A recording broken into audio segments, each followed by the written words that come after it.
Bismillah ar-Rahman, as requested for the shifa of the sister, we ask Allah subhanahu wa ta'ala by the right of the shuhada of Karbala, the little ones especially, the daughter of the Imam, and all those who remember in the month of Safar, including the Holy Prophet, Imam al-Mujtaba and Imam al-Rida. And we use this verse to ask Allah subhanahu wa ta'ala for shifa. Let's do it together. A'udhu billahi minash shaytanir rajeem. Bismillahir rahmanir rahim. أَمَّن يُجِيبُ الْمُضْطَرَّ إِذَا دَعَاهُ وَيَكْشِفُ السُّوءَ أَمَّن يُجِيبُ الْمُضْطَرَّ إِذَا دَعَاهُ وَيَكْشِفُ السُّوءَ أَمَّن يُجِيبُ الْمُضْطَرَّ إِذَا دَعَاهُ وَيَكْشِفُ السُّوءَ أَمَّن يُجِيبُ الْمُضْطَرَّ إِذَا دَعَاهُ وَيَكْشِفُ السُّوءَ أَمَّن يُجِيبُ الْمُضْطَرَّ إِذَا دَعَاهُ وَيَكْشِفُ السُّوءَ صلوات.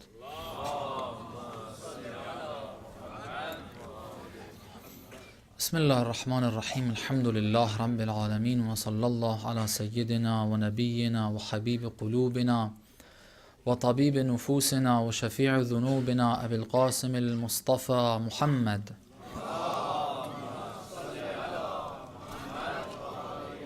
وعلى أهل بيته الطيبين الطاهرين المعصومين المكرمين المنتجبين لا سيما بقية الله في الأراضين روحي وأرواح العالمين لتراب مقدمه الفداء ولعنة الله على أعدائهم أجمعين إلى قيام يوم الدين. For the hastening and the return of our Imam, please recite the salawat.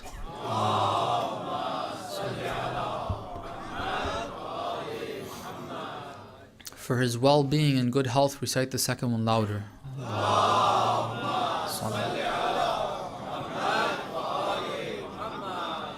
Inshallah, each and every one of us has the chance to serve our beloved Imam until we reach the rank of Shahada. Recite the third one even louder.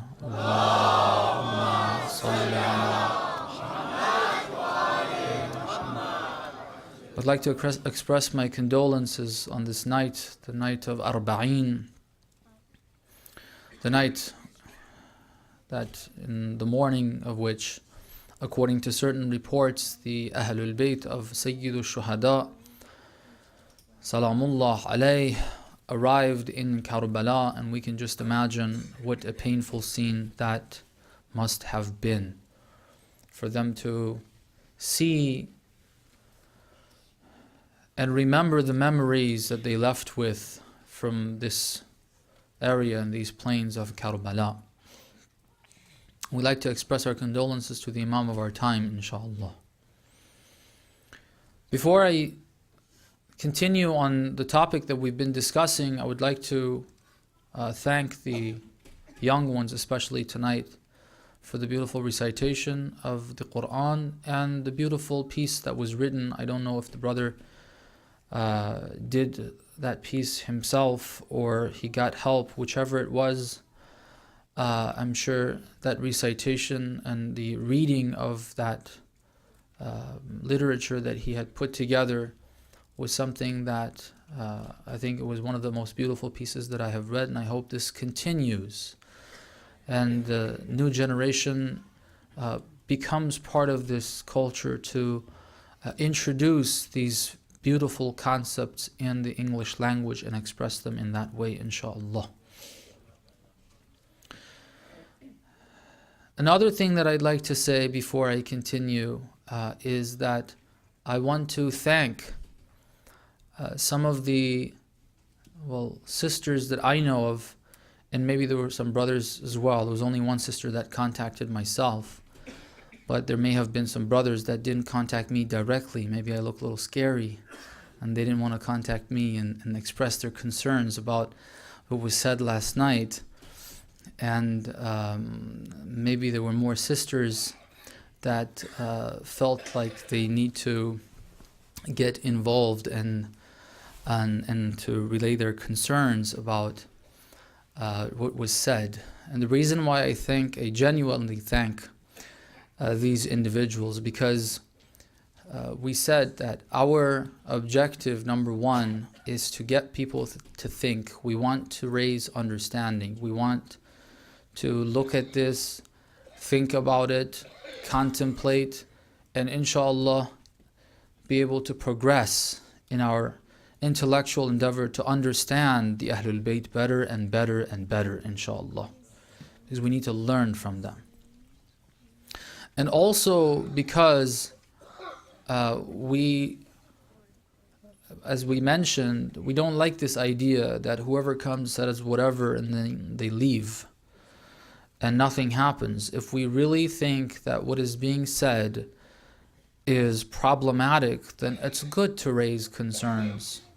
I should not feel offended if someone raises concerns. I should not feel like someone is challenging my knowledge. Who am I? Okay, I've maybe picked up a few more books. Maybe I've seen some teachers, but that does not mean that I have the right to claim that I know everything, and no one has the right to question what is being said. So I appreciate that, and I want to thank them and thank those genuine, sincere attempts to try to correct what is being said. However, that doesn't mean I want to take back what was said. What that means is that please listen. If you still feel that this is something that you wouldn't want to agree with, that's fine. That's what your research and your thought process is giving you. At the very least, we should understand that what is being said, and I'll provide some references tonight for anyone who had genuine concerns about what was said. I'll provide references to show that this is not something that is being said first time in history. Okay, this is something that has been said and is currently being said. Maybe we haven't heard about it. So even if we want to disagree with it, at least we can consider it within the boundaries of what is referred to as Shia thought. And hopefully I wouldn't be dragged down here and my amama tied around my neck, and you want to carry out an execution of some form. And of course this is only a joke, but I know the people who made those calls, inshallah, at least didn't have those intentions. But anyhow, just for those who have that concern, one of the references that use the word bay'ah, I want to mention this for anyone who has this question, because we mentioned, for those who are newcomers, we've been talking about the history of Imam al-Mujtaba salamullah alayh,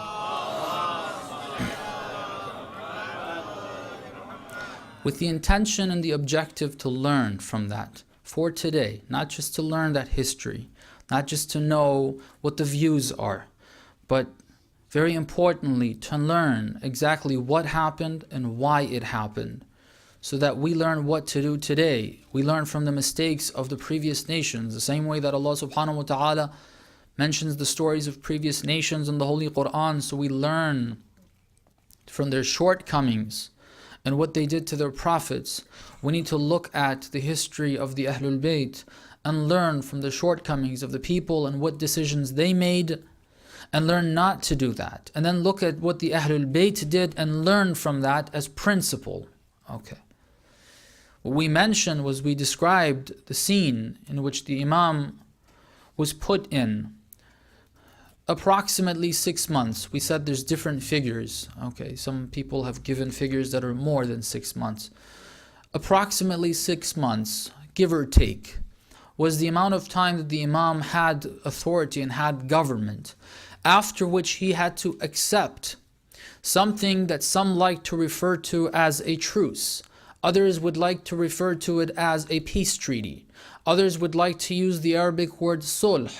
Some would like to use the word mu'ahada. Some would like to use the word hudna. But others, like the ahadith that I will provide sources, use the word bay'ah, and that's what we used and we're going to continue to use and see what exactly happened. And we want to analyze that. Don't leave with what we said last night. We said this is what the Imam did, but what the objective was and what this actually meant was something that we left for tonight's session. After the Imam sent his troops and they settled around an area referred to as Maskin, which according to some history books, it is about 30 miles northeast of Baghdad of today, and he himself went with some of his companions to Sabatul Madain, which is east of Baghdad. This army gradually, through the evil politics of Muawiyah, using the weaknesses of the followers of the Imam, the entire army was pretty much gone. Those that were the 12,000 that went to Maskin, they pretty much pledged allegiance to Muawiyah and said, if you want, we will give you the head and we will bring to you and send to you the head of Imam al-Mujtaba salamullah alayhi.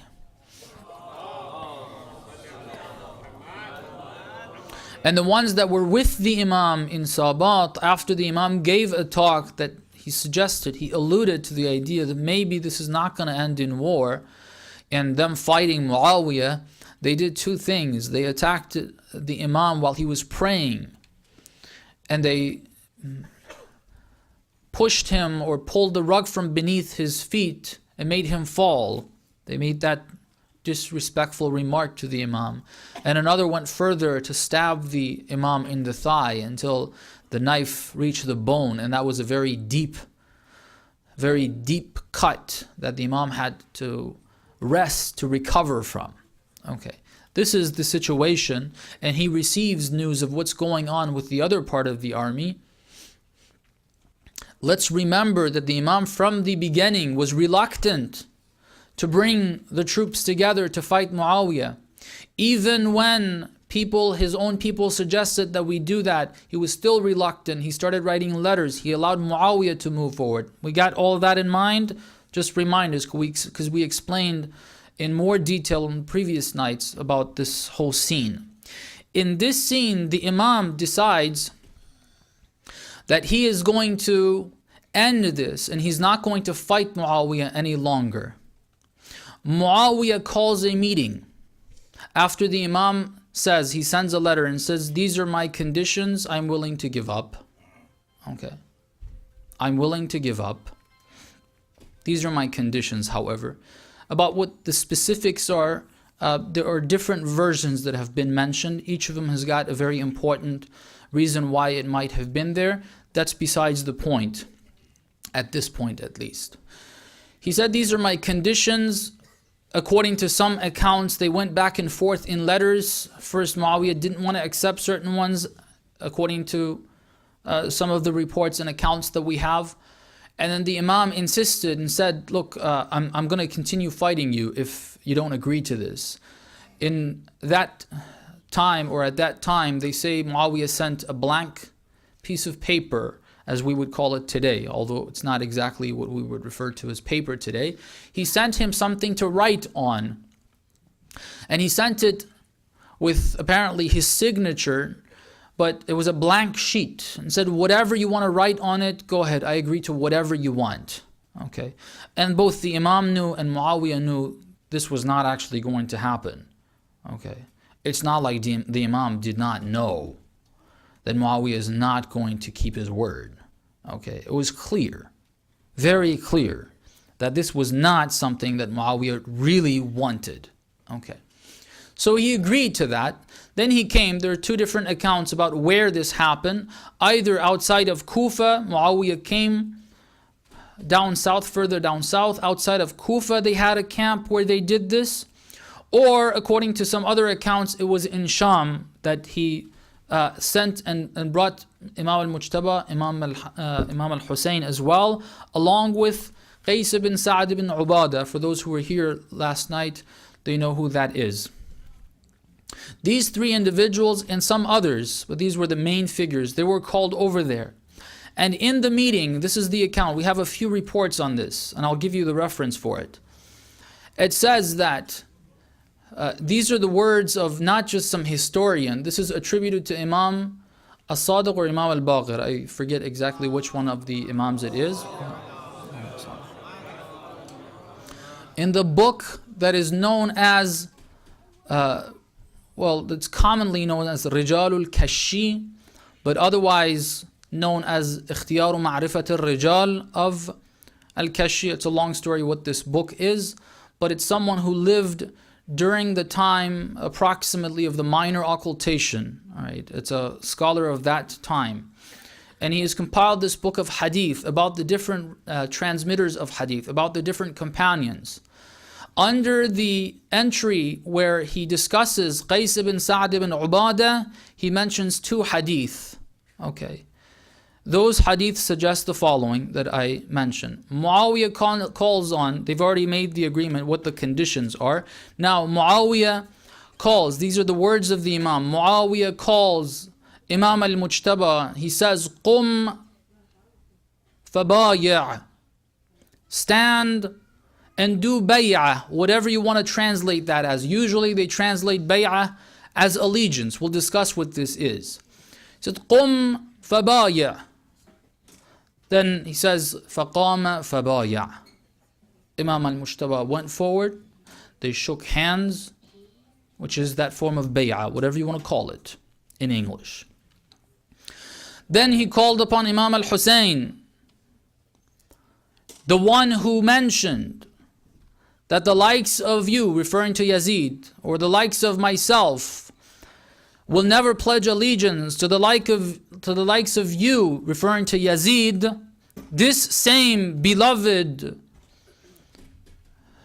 warrior and brave Imam stands up and he pledges that bay'ah as well.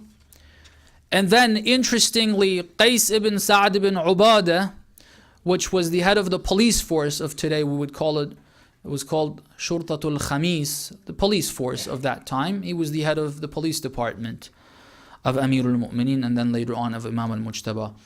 He was the one that didn't give in to the bribery of Muawiyah as opposed to Ubaidullah ibn Abbas. He came and he was asked to come and pledge allegiance. He was very hesitant. Imam al-Hussein, he follows the Imam of his time, although he will be the Imam later on, but right now Imam al-Mujtaba is the Imam. Imam al-Hussein follows that without any hesitation. When Qais ibn Sa'd ibn Ubadah goes, he's very hesitant about this. Okay. And he looks back, according to one of those two reports in that book of Rijalul Kashi, he looks back at Imam al-Hussein to see what he has to say. And the Imam tells him that, go ahead, he is my Imam, referring to Imam al-Mujtaba. He is my Imam. Whatever he does, that's what I'm going to be doing. Whatever he said, that's what you're going to do. And Qais went and did the bay'ah as well. Okay. There's some details in that incident according to the other report that is mentioned there, which I don't need to get into. Beyond that, something else that we mentioned, and there was question for people, whether you'd like to accept it or not, that's your choice. I can't force you to accept it. But it was interesting to find in Al-Kafi, one of the very reliable and famous books of hadith that we have, the Imams have mentioned bay'ah. The word bay'ah, I've mentioned this before. I'm opening up a lot of cans of worms, okay? And I hope they don't eat up your brains. But you have to think, okay? And think of answers. Don't be in denial and think that that's going to solve anything. It's easy to just deny what seems to be too complicated to make sense together. How an Imam like Imam al-Hussein does bay'ah with Muawiyah and says those words to Yazid. How does that make sense? It's either this or the other. No, it's both. You have to make sense of it. How can it be both is something that we're going to be looking at in a few minutes, inshallah.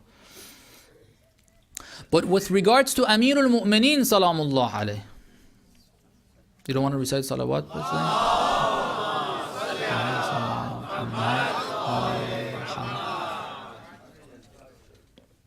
the Ahlul Bayt. This is not some history book somebody saying.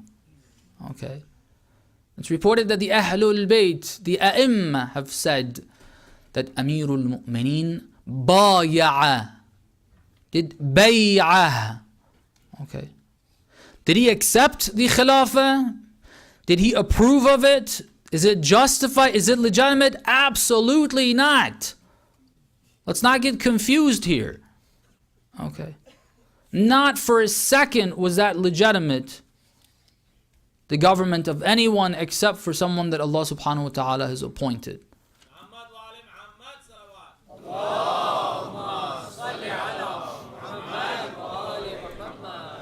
But that doesn't mean that this word of the Ahlul Bayt is not true, that baya'a, the Imams have said. Okay. You have to make sense of both. And you have to understand the history the way it was, not the way I want it to be. Okay. So what is this? Some people very incorrectly explain and analyze this move of Imam al-Mujtaba, this bay'ah, this hudna, this mu'ahada, this sulh, this peace treaty, truce, whatever you like to call it. They make reference to it as sometimes having to give in. Okay? Sometimes having to give in to people and to powers and to authorities that we don't like, that are not legitimate. Okay. Sometimes we need to go to the White House, okay, and approve, even campaign for whoever is going to be in the White House next.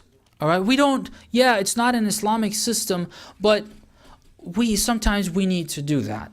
Sometimes we need to give in to federal investigation by their bureau, the FBI. Sometimes you need to give in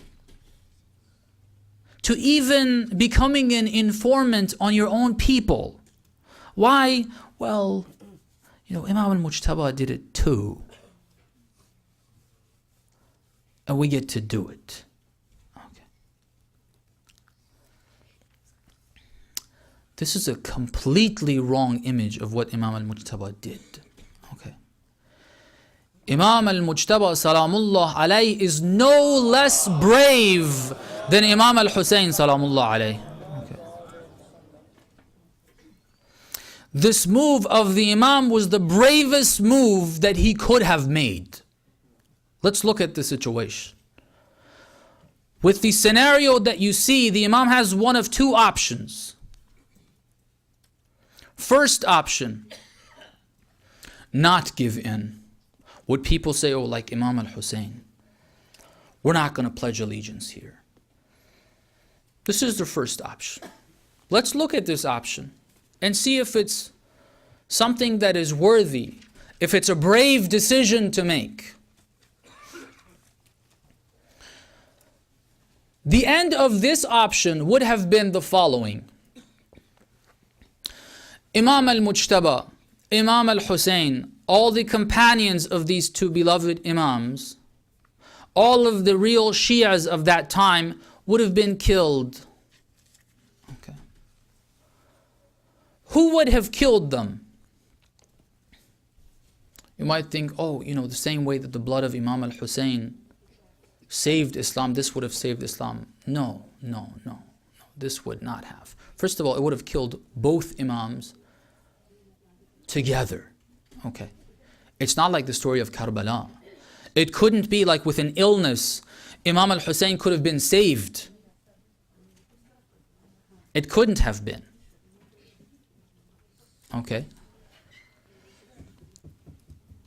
Recite a salawat, please.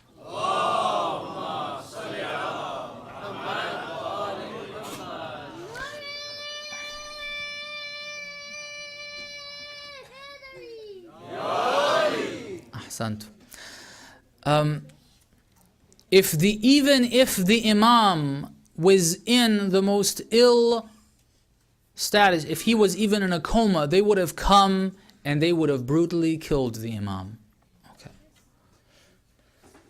So there would be no Imam after that. Number one. Secondly, who would have killed?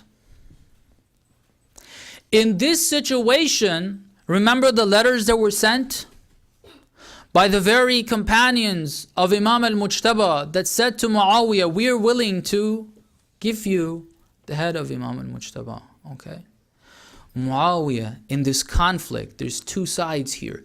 Muawiyah would have had his own people kill Imam al-Mujtaba and Imam al-Hussein and all their companions, and then to clear his name, he would have probably come forward, because that would have been done in, like, they wouldn't know the connection between Muawiyah and these people who killed Imam al-Mujtaba.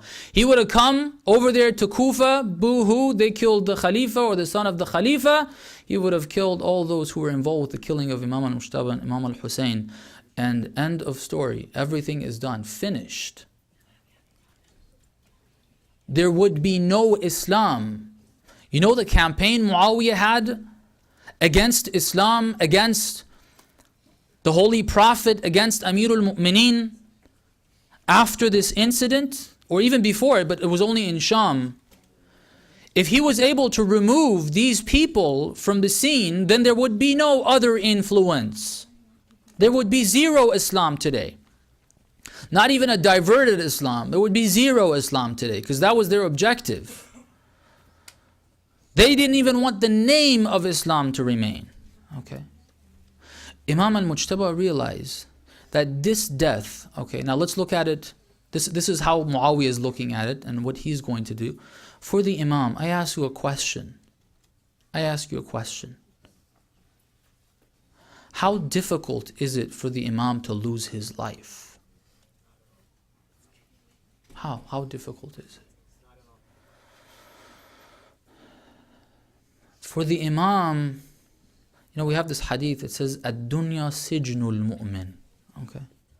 The dunya is a prison for the believer. All the evils of this world, okay. And on the other side, what's waiting is nothing but blessings. The end of this life, for a true believer, much less an Imam, the end of this life is the end of all evils and all difficulties. Okay, it's finished. Imam al-Mujtaba, if he wouldn't have accepted the peace treaty, the hudna, whatever you like to call it, if he wouldn't have accepted that, in a matter of a few days, a few weeks, a few months, okay, they would have killed him and Imam al-Hussein and all of their companions. For them, how difficult was that? Take the pain for another few days, take the pain and difficulty for another few weeks, for another few months, then it's paradise. Just like Imam al-Hussein told the companions on the night of Ashura, look, tomorrow there's nothing but death. But once they accepted to stay and fight, according to some accounts, Imam al-Hussein showed them what's awaiting them on the other side. There's no pain. Just a few hours. It's like you're going under surgery. You don't like to go under surgery to have a healthier life? You go under surgery. There may be a little bit of pain, but that's it. They remove the tumor and you're good to go now. Just a few hours and finish. All the evils of this world, all the difficulties are finished. Imam al-Mujtaba could have chosen the easy path. Okay? Death would have been the easy path for him, on one hand. And there would have been zero positive outcome from that. This type of death is what is referred to as suicide. Okay. If Imam al-Mujtaba wouldn't have accepted the truce, wouldn't have given in, wouldn't have gone and done that bay'ah, his death, Imam al-Hussein's death, all of his companions would have been suicide, because there's no positive outcome. a death that you don't get anything in return for it, is suicide. One of the other figures that we have in history that some of us know a little about, and there is difference of opinion. Let me say this before I mention what I'm about to say about him. Zayd ibn Ali ibn al-Husayn, salamullah alayhima.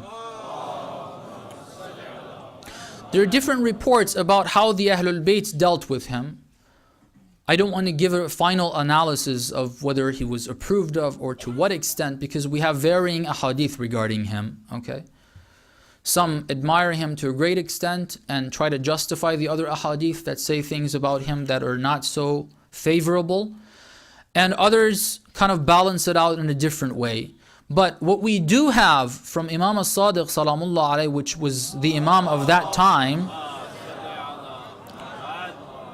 is that he warned Zayd. He told him, look, this path that you're taking is going to lead to death, and you're really not going to get much out of this.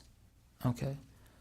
That's why he didn't tell his companions, he didn't approve of it for people to go, because there wasn't much that was going to be gained from it. A death that you don't have any gain in it in this dunya is suicide.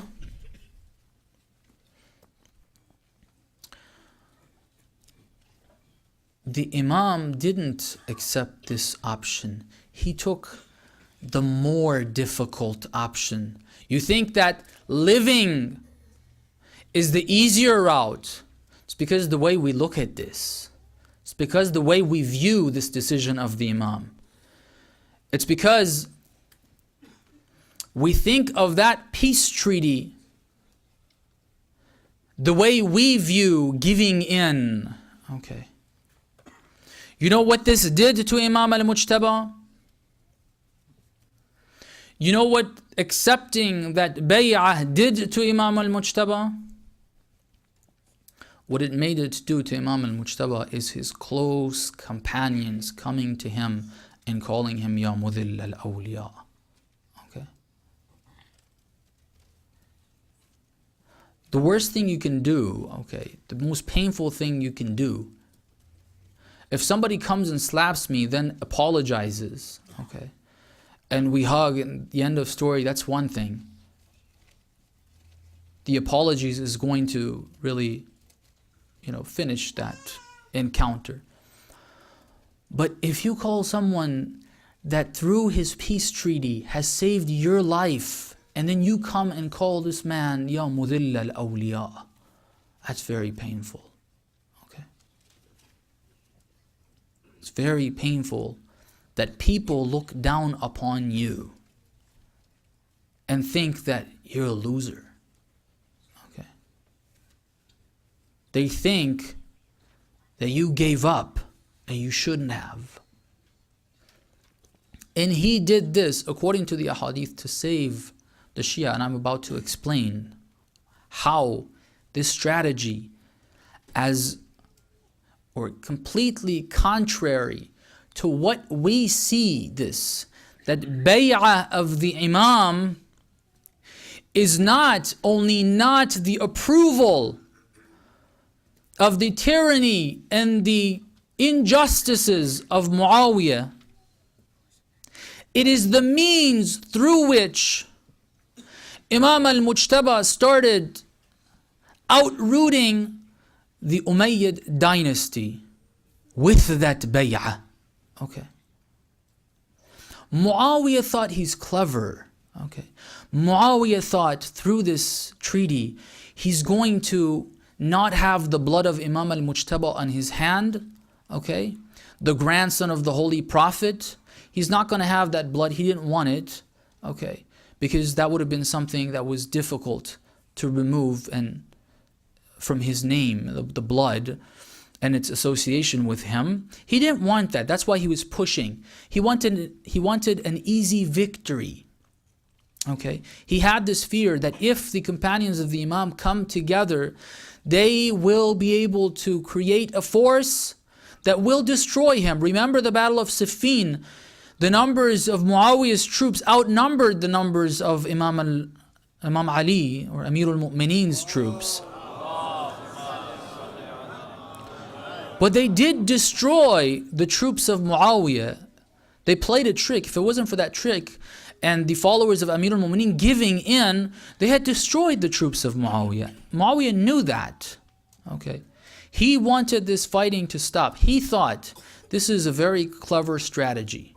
We keep him alive. You know what he was planning to do? And he did it to an extent, meaning he made the attempts. He wasn't successful completely. But he was going to keep the Imam alive, but destroy his image. Okay, that's worse than killing the person. You may kill a person and make a hero out of him. Okay. But if you keep them alive and destroy their image, they're worthless. Okay. They're worthless. So he thought this is an easy victory.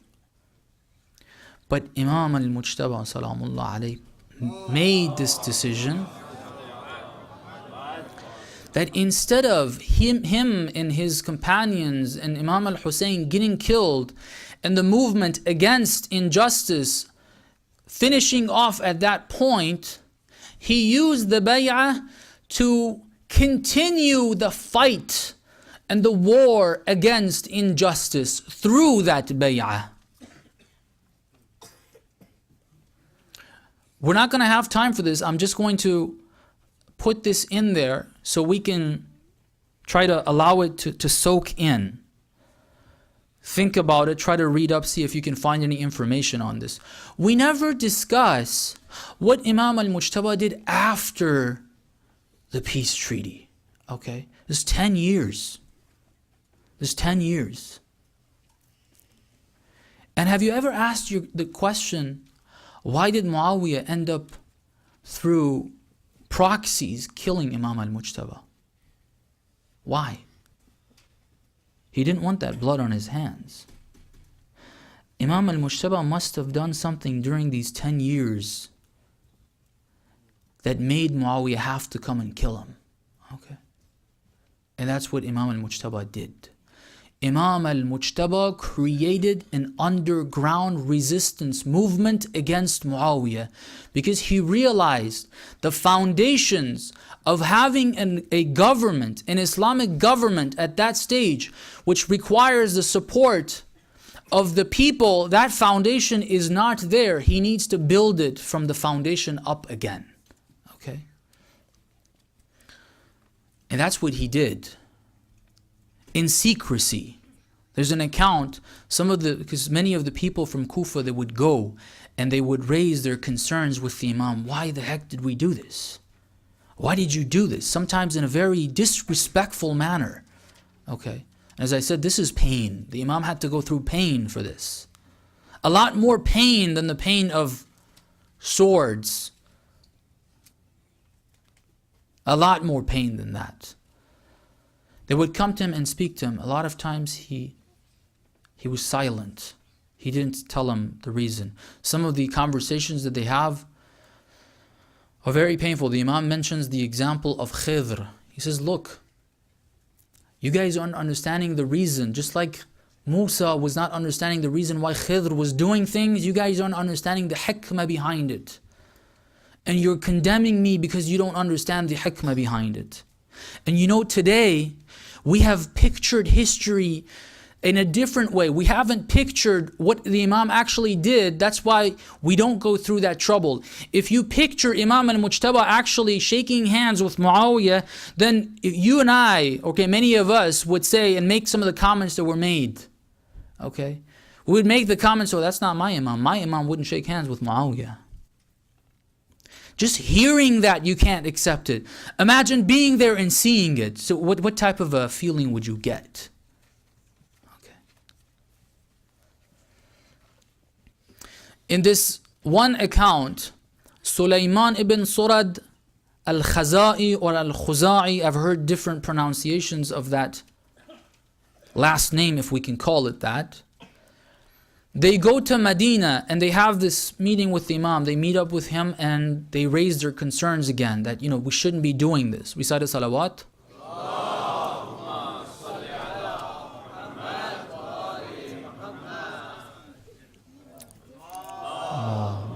صل على محمد وآل محمد وعجل فرجهم وأهلك عدل.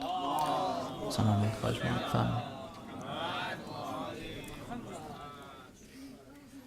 بخشید آقا جسارته. They come and they raise their concerns with Imam al-Mujtaba about why the Imam has done this. Okay.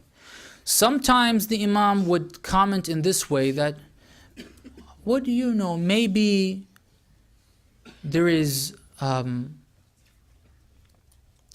benefit in this.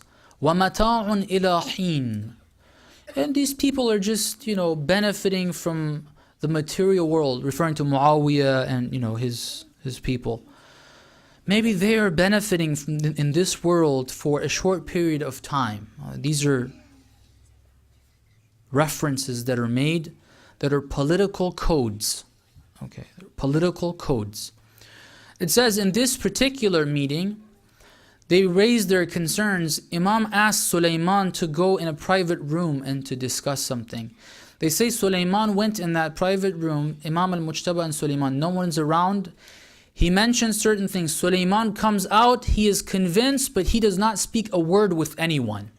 No one. And there's no record of what was said in that session. Because this was a secret political meeting that the Imam was trying to train the political leaders of that movement. Sulaiman is supposed to know certain things others are not supposed to know about because they're not ready. Okay. He started this movement. And it was noticed to a certain extent, and that's what led to the shahada of the Imam. So what I want to say is that bay'ah that the Ahlul Bayt have called it a bay'ah was a means through which the Imam continued resistance. It wasn't giving in. It was resisting in the right way, in a wise way, based on the circumstances of that time. If the way Imam al-Hussein resisted was to go to Karbala, the way Imam al-Mujtaba resisted was to go through that peace treaty, was to go through that bay'ah, was to go in that meeting and shake hands. That's the means through which he resisted, not that he gave in. Imam al-Mujtaba never gave in. He would have given in if he wouldn't have shaken hands. That would have been giving in. That would have been giving up on the people and saying, you know what, I've had enough of this. These people don't want me. All right, we'll just continue a few more days, a few more weeks, and that's it. Imam didn't give up on the people, although the people gave up on the Imam. He lived, he allowed Imam al-Hussein to live, to continue that resistance. And when you look back, look who was actually victorious. Okay. Where's Muawiyah? Where's the grave of Muawiyah? Don't think it was only Imam al-Hussein. If it wasn't for what Imam al-Mujtaba did, there wouldn't have been a Karbala. Okay. It would have been all gone. It was this resistance of the Imam that destroyed the Umayyad dynasty, okay? So let's not use that as an excuse to give in to injustice. The Imams never gave in to injustice. Even when they shook hands, that's a means through which they are resisting and seriously resisting. Not for a day he gave up on that. He formed that group and they started their movement. Why do you think you have so many people even wanting the idea of the Imams to rule 20 years after the peace treaty? Have you ever thought about that? 20 years after the peace treaty, people are still coming to Imam al-Hussein, let's go, let's do it. Let's do what? They've been part of a movement. They've been part of a resistance movement.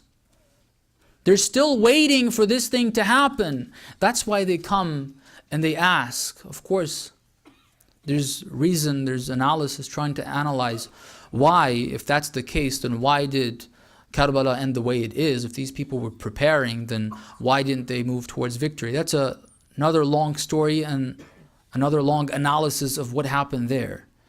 And it requires a thorough analysis of what happened during the 10 years and what exactly Imam al-Mujtaba did. These are just little tidbits of what the Imam did during this time. But we want to clarify, this bay'ah of the Imam is not approval of Muawiyah, not even for a second. It is clear at that time even. And it's not giving in to Muawiyah either. It is the wisest way to resist and to fight against the injustices of Muawiyah. Sallallahu alayka ya Abu Abdullah.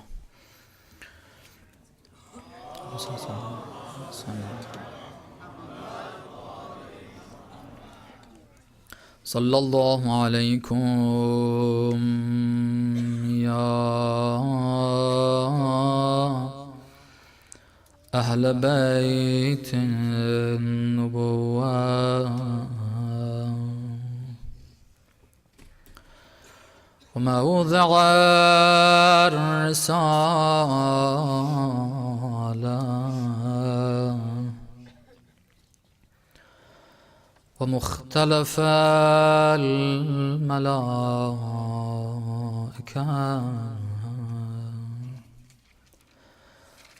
ومهبط الوحي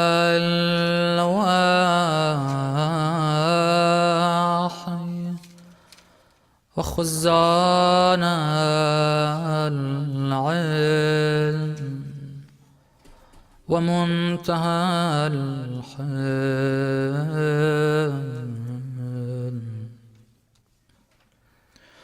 May Allah's peace and blessings be upon you, my beloved Holy Prophet and the Ahlul Bayt. May Allah's peace and blessings be upon you. It was in your homes that Allah subhanahu wa ta'ala blessed us with guidance and revelation. May Allah's peace and blessings be upon you.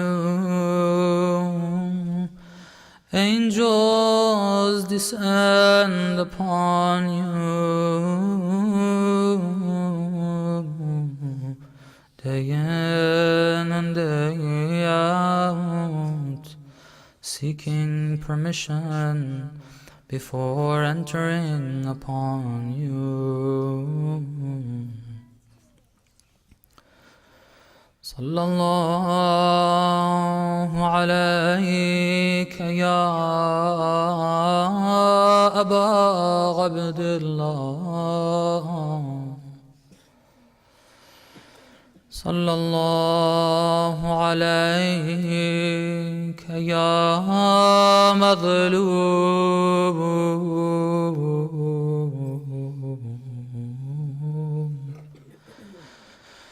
Sallallahu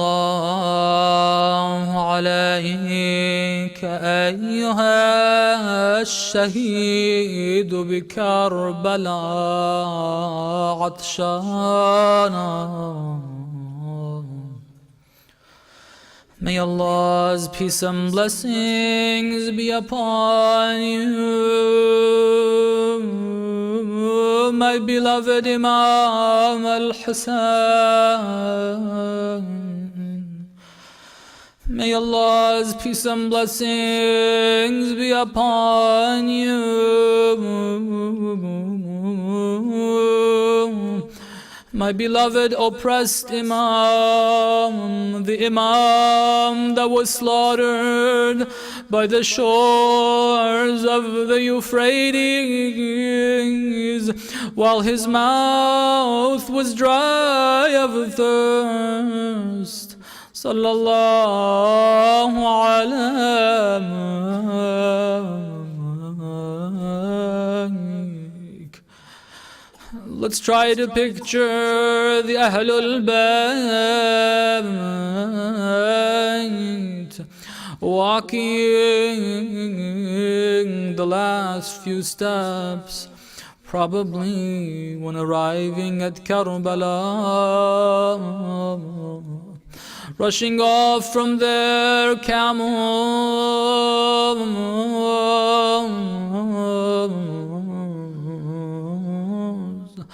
going to the different spots, remembering scenes, remembering memories,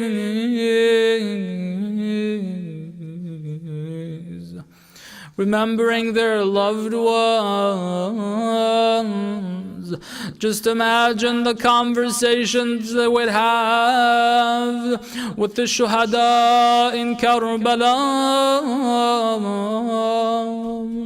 And probably everyone's gathering around their father or their brother or their husband.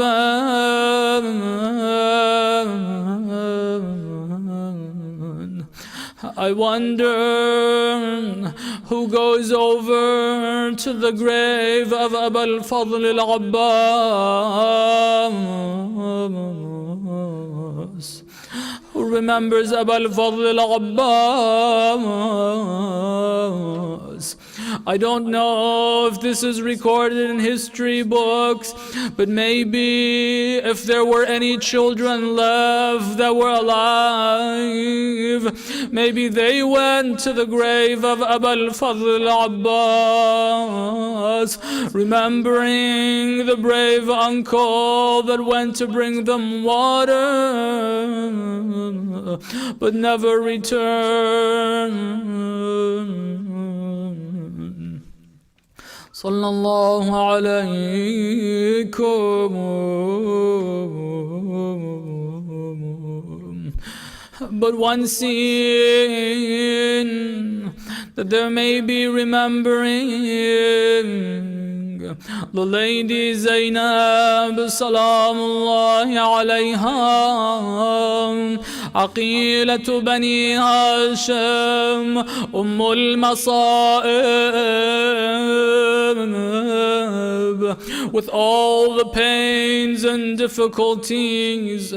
I don't know if this is metaphoric or how true it is that the hair of the lady Zainab grew white because of the pains and difficulties she went through. I don't know if this is metaphoric when they say the lady Zainab was not recognized by her own servant. She thought that this is an old lady bent down.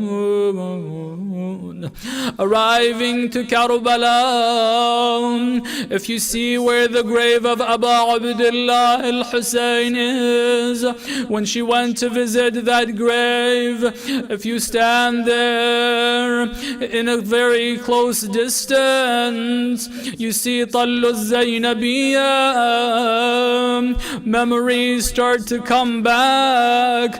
We used to hear the call of Abu Abdullah al-Hussein when he used to come near the tents to say La hawla wa la quwwata illa billah al-ali al-azim. She remembers the time that moments went by, they did not hear the voice of the Imam. She remembers the time that she heard the sound of Dhul Janah, the horse of the Imam, rushing out of the tent. Hopefully Abu Abdullah, my brother, is back to say another farewell. One last time I can see him here. But she comes out to see Dhul Janah covered in blood and arrows. She realizes this won't be the last time that she can see Abu Abdullah from close by. She calls out, Wa Muhammadah, Wa Aliyah,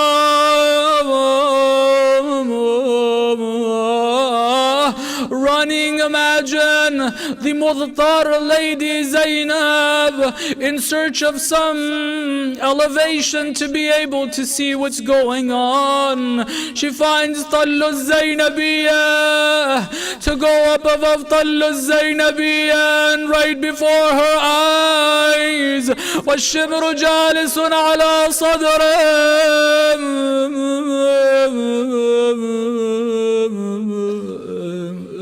Sallallahu alayka ya Aba Abdullah. Is this the way I'm supposed to see my brother the last time? This is the grandson of the Holy Prophet. Why are you stabbing him that way?